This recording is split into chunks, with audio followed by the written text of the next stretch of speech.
Another episode here of Getting There with Goz. We're joined by the College of St. Rose former head basketball coach, Coach Brian Beaury. Before we even get into that, I said the College of St. Rose. That is the right way to say it, correct? That is correct. So when I got to St. Rose, we were known as CSR.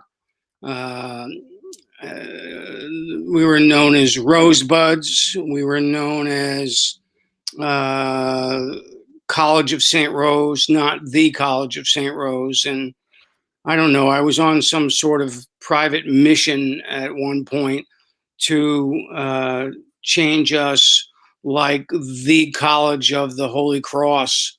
Uh, it was the College of St. Rose. And so all of our stationery, even our uniforms, said the College of St. Rose. And when I see CSR or Rosebuds, it irritates me as uh, someone who worked very hard to change that over the years. Good, because I hear the Ohio State University used to be the intro for all of that. And my wife, I don't think we'll get to this again, but my wife is a alumni of the College of St. Rose. And I always reminded they should put it in big, bold, capital letters on that gear and everything else. Let's get into your career in a little bit, but first let's start at the beginning. Let's go back to when you're a kid, 6, 7, 8 years old. Where did you grow up? What was the first job you wanted as a kid? And was it the same job you wanted when you were 18? Wow. So I grew up in New York City, 6th, 7th, and 8 years old. I lived in Manhattan, 84th Street, actually between 84th and 83rd on York Avenue in Manhattan. Back then, it was referred to as Germantown. We lived in a 4-story walk-up. My great-grandfather was a fireman, and the whole family lived in the building. My great-grandfather, on my mother's side, my grandmother, my uncle, my mother, and we all lived in that building. He was a fireman, my great-grandfather, when they were horse-drawn, back when the fire engines were pulled by horses. Wow. And so I was destined to be either a fireman or a police officer. Back then, that's really what the German Irish kids in New York City did. They either were cops or firemen. And my father's family was German Irish, and my mother's family was German Irish. So I really didn't have much of a choice. I was the first in my family to go to college, and that was largely due to basketball. I was probably going to go into the military. It was right after the Vietnam War.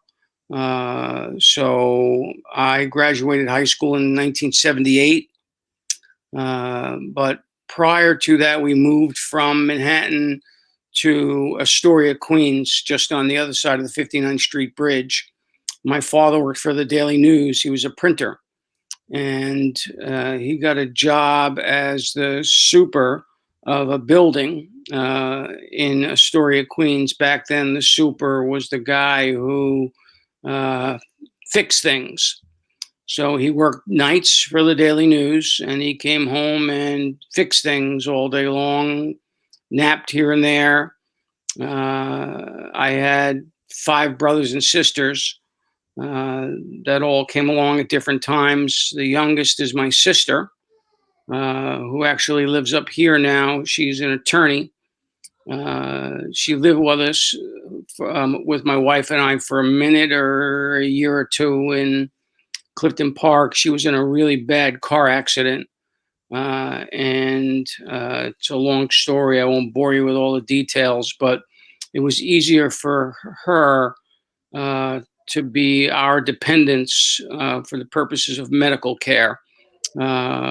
She needed 35 or 40 surgeries. She went through the windshield of a car. And so it was easier Uh, my parents moved up from New York City to Lake Luzerne, New York in 1981, which was my junior year of college. And my sister was a sophomore or junior in high school at the time.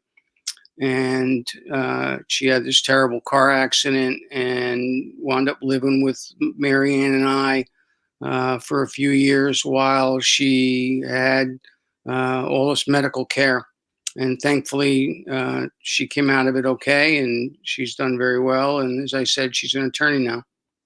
You mentioned that basketball was what led you to college. How good were you in high school? Was it fun, nerve-wracking, exciting to get recruited? And where'd you, I know where you eventually ended up playing, but for those who aren't familiar, where'd you end up playing at the collegiate level? I played at St. Rose. So my high school, I went to St. Agnes High School. I didn't start out there. I started out at Powell Memorial High School. And in New York City, Powell Memorial High School was the place to go for basketball players, those that dreamed to want to be a basketball player. And so I had the dream of wanting to be a basketball player. Uh, there was a bad fight one night on the way home from basketball practice at Columbus Circle, and I was on the wrong end of it. And so my parents transferred me to St. Agnes High School, where my cousin and my older brother went to school, so that I had someone to look after me. And so I finished my high school career at St. Agnes High School, which was located at 44th and 3rd Avenue, which on the train is Grand Central Station.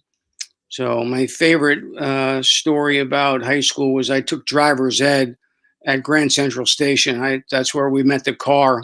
And Monday mornings at 7 a.m., I got in the car, and it was my lifelong dream to get a big old Cadillac and drive down 2nd Avenue and bang off taxi cabs. That was sort of a dream of mine.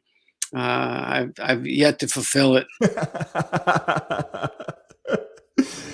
So, as bad as you were, maybe out of it as a driver, you do end up at the College of St. Rose, and you're playing at the collegiate level. How different did it feel for you when you make that transition from high school to college? I always think about that first practice. Was it a this is not high school anymore moment for you when you took the court for the first time as a college player? Well, I was always kind of a serious kid, and I think I was more ready for high school basketball or for college basketball than most. I took it very seriously. I was excited about it. I was probably too serious about it. Mike Long, who was my coach at St. Rose and still a dear friend of mine, played at Siena, and he loved it so much that we were not only his players, but we were his pals. So after practice, he met us in the Camelot room, which is now sort of the snack bar. When I went to St. Rose, it was the bar. And he would meet us there afterwards for 10-cent drafts and dollar pitchers. And so he'd bust our butts, and then he'd buy us a couple of beers. And I might have taken it too seriously back then. And so I was ready for it. 10 cent and dollars. I wish those were the days. I wish those were still going on. But nonetheless, I would say you had a very successful college career. I still see your name in the record books in certain spots over the College of St. Rose's history. But college, like all athletes, it does come to an end. When you're getting ready for the end of your college career, what are you thinking about doing for the future? You mentioned that you had this background that maybe it'd be a job back home. You mentioned potentially the military. How does coaching weave its way into your future? So as I mentioned to you the other day, I really had coaching wasn't on my mind. I met Billy Toomey, who at the time was the coach at the Junior College of Albany, which is now Sage Albany. and he actually asked me what I was going to do when I graduated from St. Rose. And I said, well, I, I owe St. Rose 9 credits, so I'm going to be here next fall. I was supposed to be in the September class for the New York City Police, and I had to postpone it until January so that I could complete my degree. It was silly for me to go that far and not complete my degree. I coincidentally had just met a girl. Her name was Marianne Grennan. She played on the women's basketball team, and she's in the Hall of Fame at St. Rose as a player. I'd like to mention I'm in the Hall of Fame as a coach. She was a way better player than I was, and she reminds me of that regularly. Uh, and so I just met a girl, and I got offered an opportunity to stick around and coach part time at the Junior College of Albany, and I got a chance to finish my degree. And so I got the bug, as they say. I fell in love with my wife. We've been married 37 years, and I fell in love with coaching. And 2 years later, I was the uh, assistant coach at St. Rose for a minute, and the new president opted to make the position full time. Mike Long had a great job for the state of New York, and there was no way he was going to give that up for $18,000 a year to be the head basketball coach at St. Rose. So here I was, right place, right time, and I postponed my appointment to the New York City Police Department. Stayed up here, got married a couple of years later, and uh, coached for. I think I was the head coach at St. Rose 32 years.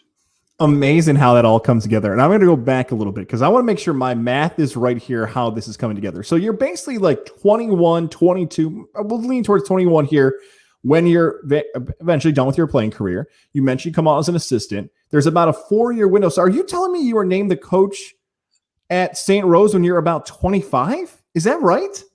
I coached my first game when I was 25. I was named the head coach as a 24-year-old. Coach, that's unreal. You're basically 2 or 3. You could have been on the same team as some of these guys as a senior, as a freshman. That's incredibly young to be named. Now, I don't know if the arrows were different back there in the 80s to 2021, but that's got to be an unbelievable rarity that you're that young as a head coach as a college basketball team.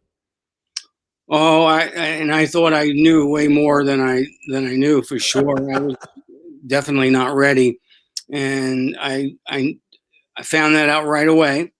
Uh, in the first group that I coached, I had a kid named Tim Kubek.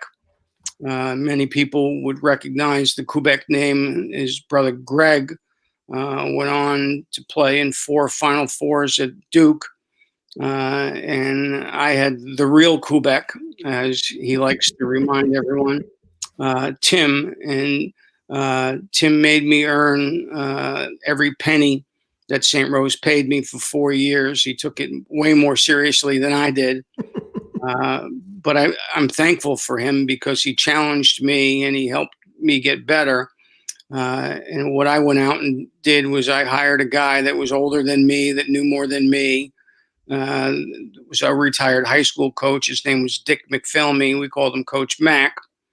And he had the courage to shut the door and whack me in the back of the head and ask me what I was doing. And he was good for me. And I, after that, always had an older guy on my staff. When Coach Mack retired, I just saw Coach Mack at Pat Fillion's wake. Coach Mack is nearly 90, and he's in better shape than both you and I combined. And he was good for me. And then I had Don Bassett was my assistant for 13 or 14 years.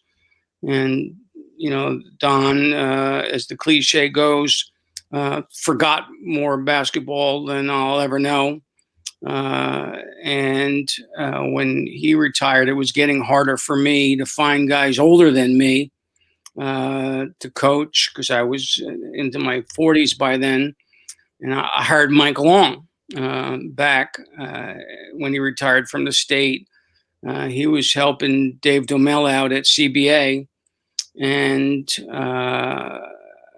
I needed an older guy around, and I really had a lot of respect for Coach, and I didn't like the way things ended for Coach Long at St. Rose, and I wanted to give him an opportunity to spend some time with us at the program and show him the respect that he deserved. And so I hired him to work with us for a few years, and he was on the staff with myself and Mike Perno, who's now the head coach at St. Rose. You mentioned as a younger coach the lessons you learned about hiring older coaches. Is that something, whether it be like, look, it could be an ego thing for some people. Maybe there's some people who don't want to work with somebody who is younger than them because they feel like as an assistant, they're more experienced than those coaches. Did you ever have these moments, especially early on in your coaching career, where you thought, whether it be hours, whether it's losing games, whether it's managing players, where you thought, maybe coaching isn't for me? Maybe this is far more difficult than I even realized. Goz, there was a number of times where I thought that perhaps coaching wasn't for me. The human dynamic, I found out real fast that I don't coach players, I coach people. And interestingly enough, I had my bachelor's degree in business, but I got my master's degree in education with a concentration in counseling.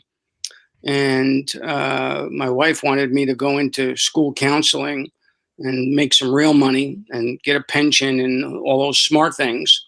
But I really like coaching, and I used the counseling really as a way to learn how to communicate, how to listen better, and how to reach the players more effectively, because I really didn't think I was doing a good job. The basketball wasn't that difficult. It was managing time and managing people that I needed help with. And that's why having an older gentleman around was beneficial. I didn't have, some of the assistant coaches I've had were great. For example, I had Will Brown as an assistant. I had Brian Fruscio as an assistant. Those two guys, for the Capital Region folks that are listening, that are basketball fans, are well familiar with them. They both had tremendous careers. A lot of assistants are proverbial yes men, and when you hire, those younger guys, they're eager to prove they belong, and they'll do what you ask them to do. And in fact, one of my favorite stories about Will Brown, talk about driving earlier, Will Brown ranks among the world's worst drivers. We had an arrangement with Clifton Park Dodge World, and they let us use an automobile with dealer plates. And I sent them on a recruiting trip and was out on Western Avenue in front of the college, and I gave them the keys.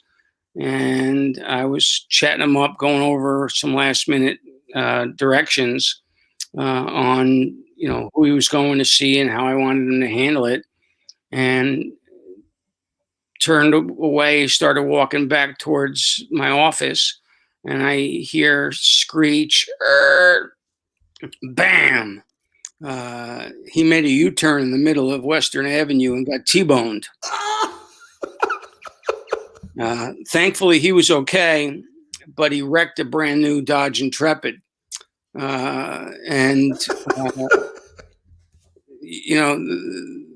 Things worked out okay.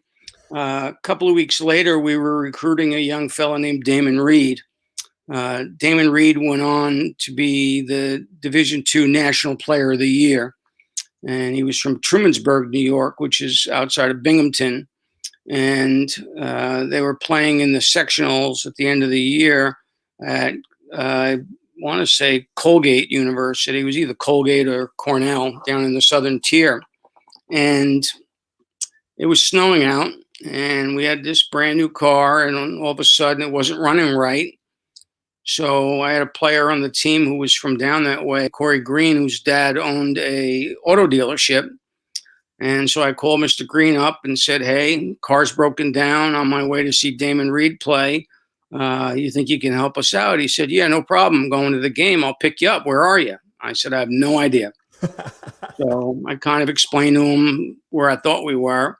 And he said, "Yeah, no problem. I'll send my uh, tow truck driver over to pick up Will, and he'll take the car to the shop. He'll drop him off at the game. I'll get you guys a car, and you'll get back home tonight." Well, Will never showed up to the game, and we watched the game. And mind you, Damon is 6'10", and he's our top recruit at the time. And we get back to the car a couple hours after the game, and I stuck around, of course, to talk to Damon. And when we get back to the car, it's covered in snow, and we pull up behind it, and out of the car comes Will Brown. So I knew then he was going to be a pretty good assistant coach because he followed directions well. He didn't have a winter coat. He sat in the car waiting for me to return. I love Coach Brown. He is awesome. I've been so fortunate my time here at the Cavalry just getting to know him. And I love those stories about getting to know a younger version of Coach Will Brown. I want to get to more of your coaching tree in a little bit, but I think I know it's almost going to be like picking a favorite son or a daughter when I ask this question, but was there a team in particular in your coaching career, maybe this is early on in your coaching career, where you realize, you know what, we're having success, and I feel like I can continue to do this for my future, whether it's a team that went deep in a tournament, a team you're especially proud of, something that happened with a particular set of players where you thought, you know what, the College of St. Rose basketball program is really, truly a force at the Division II level? Guys, there were a number of those kinds of teams, but there's definitely a couple that stand out. We had one team that went to the Final Four, and we had a group of guys. Garth Joseph went on to play professional basketball. Damon Reed was the Division II National Player of the Year. Ralph Bucci played 19 years professional basketball, and they weren't even the best players on the team. A kid named Roger Powers, who's one of the administrators over at CBA in Albany, was from Dubuque, Iowa. He was a tremendous player. He was one of the best players, scorers and rebounders we ever had, a 6'5" kid. And we think he could have played in the NBA, but he broke his leg right at the end of his senior year. All those guys graduated all at the same time. And so we had a group of guys that the league in the preseason poll picked 11th out of 12 teams in the conference. They didn't think we were going to be very good. We graduated the foundation of our program. And the group of guys that remained really struggled. I think we were 3-3 at Thanksgiving. Couldn't find ourselves. Trailed at halftime almost every game. And we went on like a 25 or a 26 game winning streak, and actually lost in double or triple overtime to the eventual national champion, Cal Davis, who's Division I now. And that was when I started to think I had a formula that worked. And we've had some teams since then that I really enjoyed. The group that I was on the sideline with last, with Tyler Sayre and Julian Lipinski and Jack Jones and a couple of Australian kids and Chris Dogler and Michael Ryan Boyd. That team went to the Sweet 16. And if it wasn't for a nasty snowstorm where our opponent got an extra day's rest, I believe we would have advanced because we were much deeper than them, much better than them. But we got snowed out, and they were able to get some extra rest, and that benefited them tremendously. So right, right up until the very end, I really enjoyed it, and quite frankly, I didn't want to stop coaching, but I uh, had some medical problems that haunted me for a long time, and we couldn't quite figure out what they were. And it wasn't until after I was finished with coaching that I was diagnosed and was uh, determined that I had an autoimmune disorder called ankylosing spondylitis. And it's a mouthful, but essentially, it's an inflammatory disorder, and I had 7 surgeries, and from my, it's mostly my neck and my shoulders and my hips, and quite painful, quite uncomfortable, and that's what pushed me away from coaching. It wasn't that I didn't want to coach anymore. I would love to coach. It was just that it was getting the best of me. I was fatigued all the time, and the steroids that I was taking, caused me to gain nearly 100 pounds. It was a difficult time for me. And the sad part about it is that it's genetic. And so all 3 of my children are positive for it, and they were all athletes. My daughter uh, was played basketball in college. My oldest son played baseball at the University at Albany for a minute, and he's a martial artist. He owns Brian Beaury Jiu-Jitsu. He's a black belt and a world champ in Jiu-Jitsu. And our youngest is a professional soccer player. Plays in the USL for the Oakland Roots. This is his 4th year professionally. He's a goalkeeper. And so, the ankylosing spondylitis pushed me away from coaching. And there's no cure for it. The medication I take is to slow down the progression of the disease. Thankfully, we're able to uh, look after the kids when they're younger, and they know what they have as young kids, as opposed to me. I was diagnosed at 58 years old after my 7th surgery. So, uh, I had some great teams, and I loved coaching. And it wasn't just basketball. I loved being around the athletes. I was close to kids on every team, coaches in every program. I spent my day, talking with the lacrosse coach and the soccer coach and the baseball coach and the track and field coach. And I used that counseling degree uh, to help kids of all kinds from all different kinds of places, and coaches as well. And that was really how I filled my day. Well, you've had a remarkable coaching career, truly one of the best in New York State. You talk about Division II athletics of all time. It's really up there. It's one of the all-time greats. You mentioned your family, the remarkable success they've had at their respective crafts. I usually close every Getting There with Goz podcast and on the visual side with 5 questions. And if you're watching on our visual side, you'll see these questions pop up in the bottom left. So, Coach, let's start with our final 5 questions of this one. Question number 1. You had all the success. Have you ever been tempted to move from the Division II level to Division I level at any point in your career? I have. I interviewed for a couple of jobs here and there. I would be a liar if I didn't tell you I wanted to coach at Siena.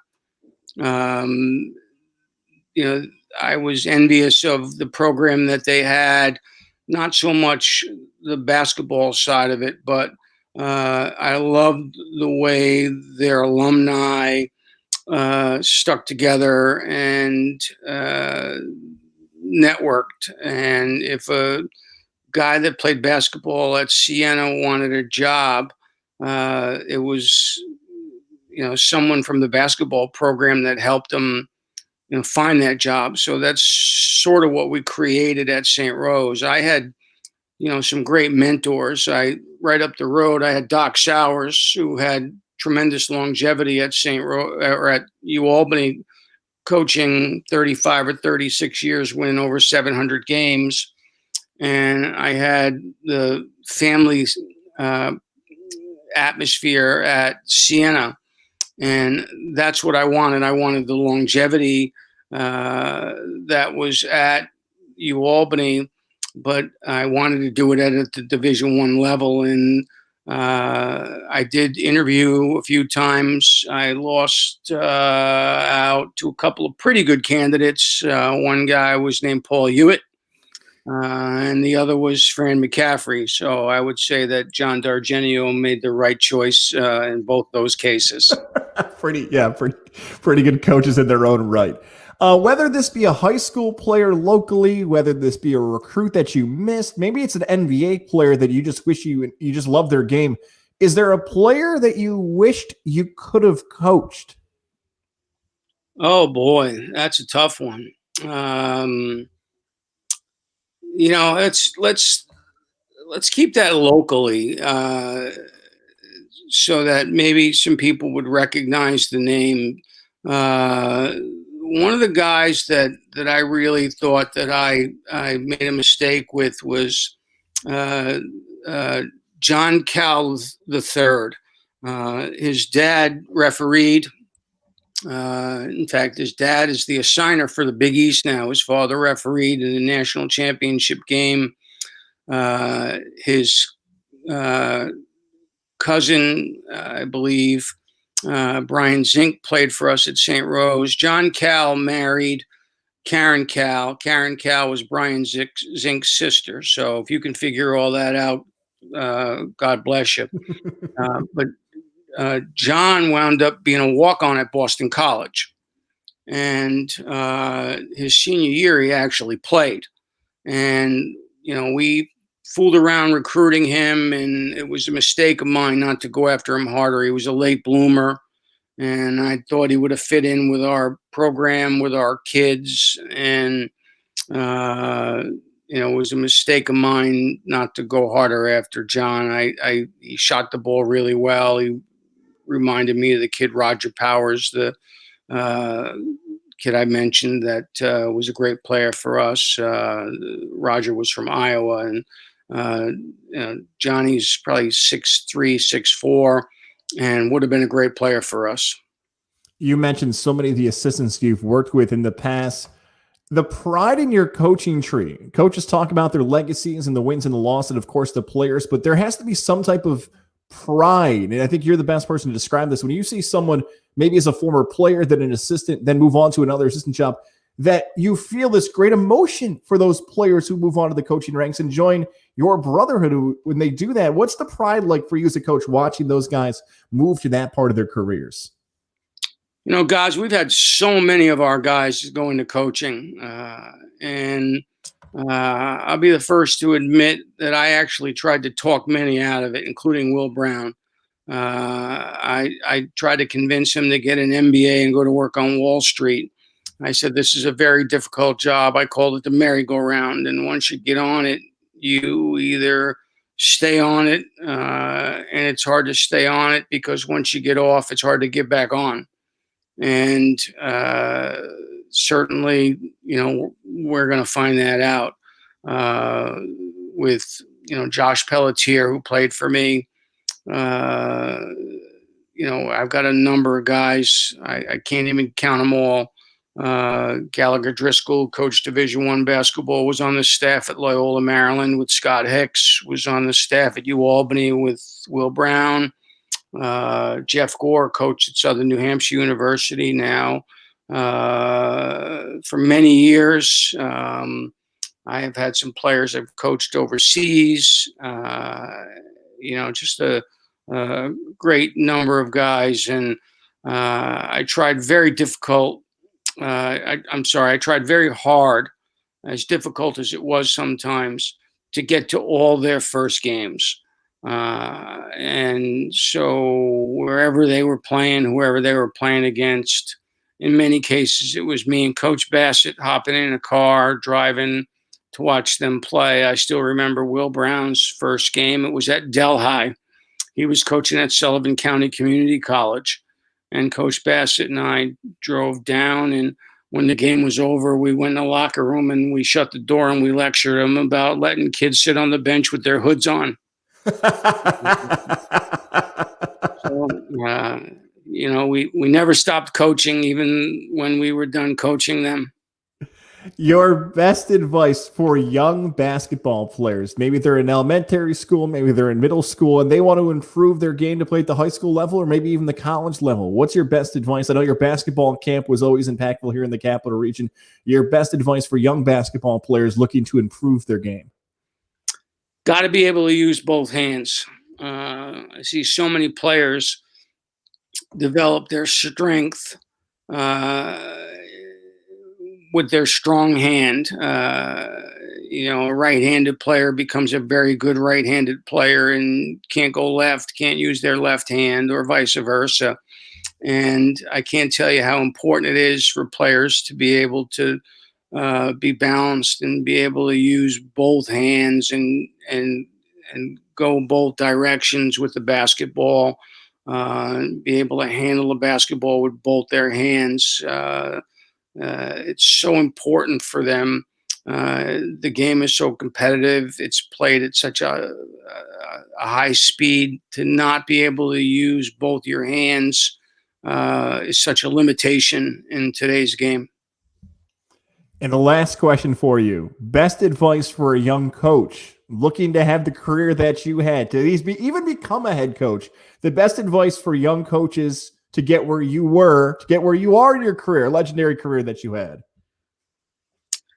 Guys, there are no shortcuts. You've got to get out and you've got to do the work. You've got to network. You've got to meet people. You've got to learn from everyone that you possibly can. I worked 10, 12 weeks of summer basketball camp. And I'm still a curious guy. I'm still a guy that enjoys learning. I still go to practices, having breakfast with Carm Masteriello Monday. I never stop learning. And if you're a young coach, you should always be learning.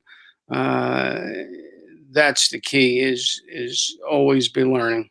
Well, Coach, I appreciate all the time you spent with us. I love hearing the stories. I love the advice you gave. I hope I didn't miss anything. I mean, you've had a long career. You've done everything. I hope I didn't miss a story or a player or anything. I hope we covered it all, and thank you for all the time. If I did miss anything, I like ending the interviews with this. If I missed something, tell me and add it before we close here.